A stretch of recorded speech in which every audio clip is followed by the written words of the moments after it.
আসসালামু আলাইকুম।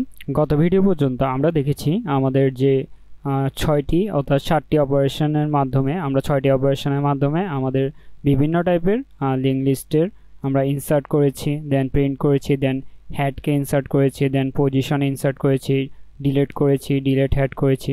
তো আমরা যখন লিঙ্ক লিস্টের কোনো প্রবলেম সলভ করতে যাব তখন কিন্তু আমাদেরকে এভাবে ইনপুট দেওয়া থাকবে না, আমাদের ইউজার কিন্তু আমাদেরকে এভাবে ইনপুট দিবে না। তো আমরা এটি হচ্ছে জাস্ট শেখার জন্য করেছি। তো আমরা যখনই আমাদের লিঙ্ক লিস্টের কোয়েশ্চেন সলভ করতে যাব আমাদের কিন্তু এই ধরনের অপারেশনগুলো সবগুলো লাগবে না, কয়েকটা কিন্তু আমাদের ইউজ করা লাগবে।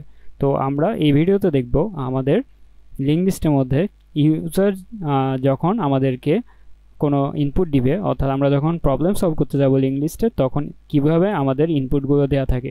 তো আমাদের ইউজার থেকে ইনপুট নেওয়ার জন্য আমাদের এখানে সবগুলো অপারেশন লাগবে না। আমি একটা নতুন করে ফাইল খুলে নিই।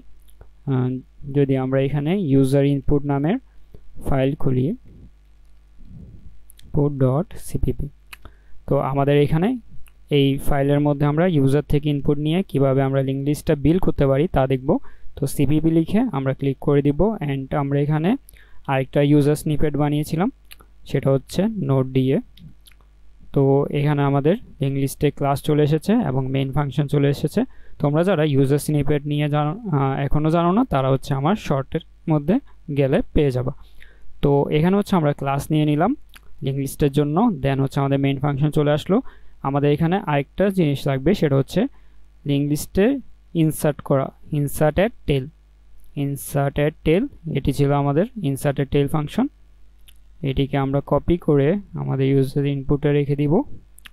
আর আমাদের এখানে ইনসার্টেড টেলের মধ্যে আমরা কিন্তু হেডের কাজটিও করে ফেলেছিলাম, অর্থাৎ আমাদের যদি প্রথমে কোনো এক নোট আসে তাকে সে হেডের মধ্যে ইনসার্ট করে দিবে। তো আমাদের আরেকটা ফাংশন লাগবে, সেটা হচ্ছে প্রিন্ট ফাংশন। তো আমাদের প্রিন্ট ফাংশন কই ছিল? আমাদের প্রিন্ট ফাংশন ছিল এতো, আমাদের ভয়েড প্রিন্ট ফাংশন, এটিকে আমরা নিয়ে আসব। তো আমাদের এখানে এই দুইটা ফাংশন দিয়ে আমাদের মেইনলি যেভাবে আমাদের ইউজার ইনপুট দিয়ে থাকে তা হয়ে যাবে। তো আমাদের এখানে প্রথমে কি করব, ইন্টিজার n, অর্থাৎ n সংখ্যক সে ইনপুট দিতে পারে, অথবা আমরা একটা কাজ করতে পারি, আমরা প্রথমে আমাদের নোট অর্থাৎ হেড নোটকে নাল হিসেবে নিয়ে নিই। আমাদের হেডটা ইনিশিয়ালি নাল থাকবে, তো আমাদের এখন নাল হিসেবে হেডকে নিয়ে নিলাম। এখন আমাদের while চালাতে পারি আমরা ট্রু পর্যন্ত, অর্থাৎ যতক্ষণ সে ইনপুট দিতে থাকবে।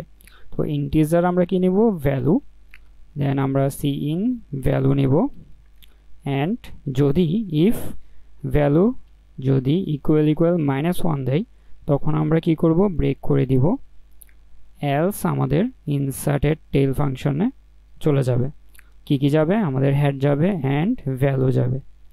তো আমাদের এভাবে হচ্ছে ইনপুট নেয়ার কাজটি হয়ে যাবে।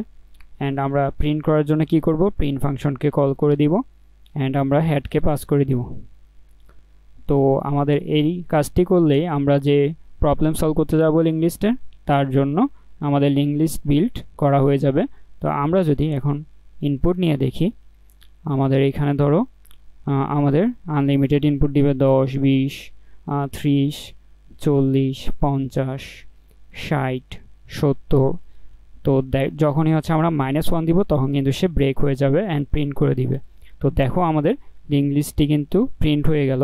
তো এভাবে হচ্ছে ইউজার থেকে যখন আমাদের ইনপুট দেওয়া থাকবে তখন আমাদের সবগুলো অপারেশন লাগবে না। আমরা আগের ভিডিওগুলোতে যে অপারেশনগুলো করেছিলাম 7টা, এই 7টি অপারেশন লাগবে না, আমাদের জাস্ট এই 2টি অপারেশন দিয়েই আমরা কিন্তু লিঙ্ক লিস্ট ইউজার থেকে ইনপুট নেওয়ার মাধ্যমে বিল্ড করে ফেলতে পারবো।